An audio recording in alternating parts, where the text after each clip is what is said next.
it's not off the wall like Michael Jackson's Off the Wall, but it's more off the wall in the Wagnerian Off the Wall. Richard Wagner, of course, the great opera composer, who is his opera, The Valkyrie, has the great orchestral piece, The Ride of the Valkyries, and the great warrior goddess Brunhilde, who enters on the scene in such magnificent fashion, singing Hoyotoho. That's where the name comes from. It's an expression of being an expressivist. So it's music. Hoyotoho is music.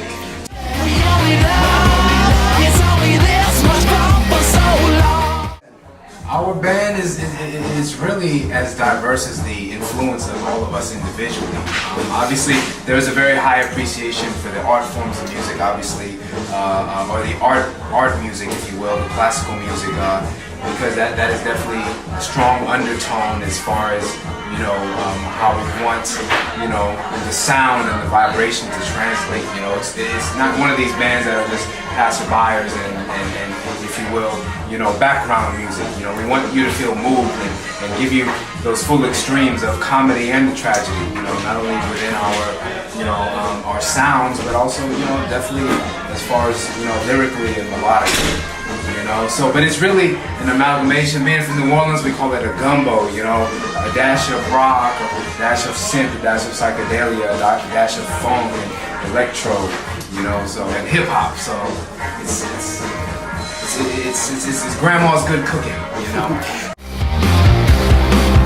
Don't you know we only live once?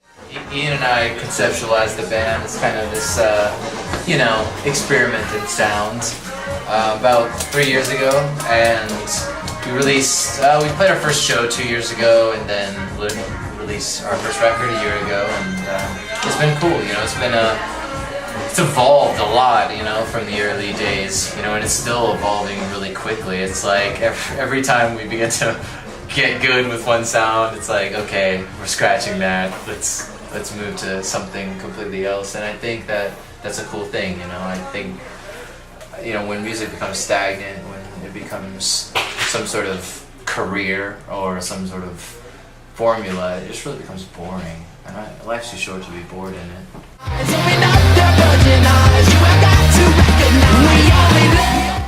Mainly, it was kind of my idea to do what we did, kind of the Big Brother-esque, Big Faces thing that we did for a whole record that we called the video opera, and I had all these rough sketches, rough ideas, the kind of things that, you know, the unknowing artists begin to bring to people, not knowing how difficult it's going to be. But Tim actually did an amazing job of bringing it to life, got all the people, you know, it was a collaborative effort to make it happen, and I feel like it really turned out well. And Tim Ketchersid, check him out for sure. He's on the ups.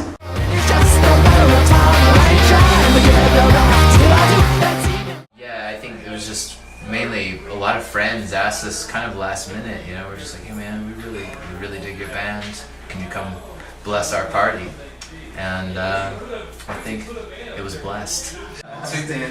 It was like there was so much space between our first gig and these two gigs today. It was like, okay, we show up in town, rock this gig on Wednesday night, and we have 2 days of just endless wanderings and meanderings and shenanigans and buffooneries and asinine-eries and debaucheries and God knows whateries. And then today we're like, okay, we gotta go back on the straight and narrow.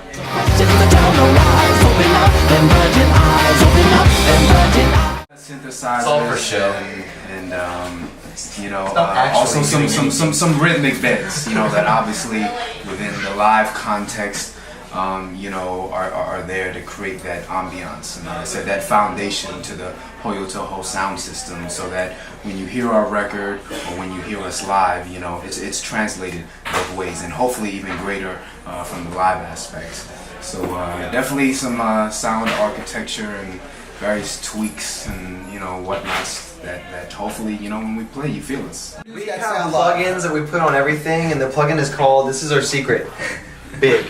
It's called soar. big. It's called gigantic. Yeah, gigante. And, I mean, it really takes the smallest, like even sine waves, and just makes them sound like you're getting hit by a Mack truck. So, I mean, it's taking advantage of the 20 to 20, you know, taking advantage of the sonic space. You know, I think a lot of people are just like, you know, it's either, you know, really sparse, and I think all of us as kind of hidden and not so hidden orchestrators like to take advantage of all the space and the sonic spectrum.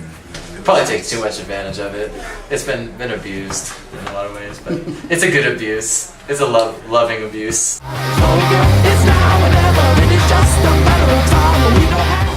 Well, we have a record that is and definitely in the latter half of its completion. So I think here in the next month and a half we should have pretty much the whole thing wrapped.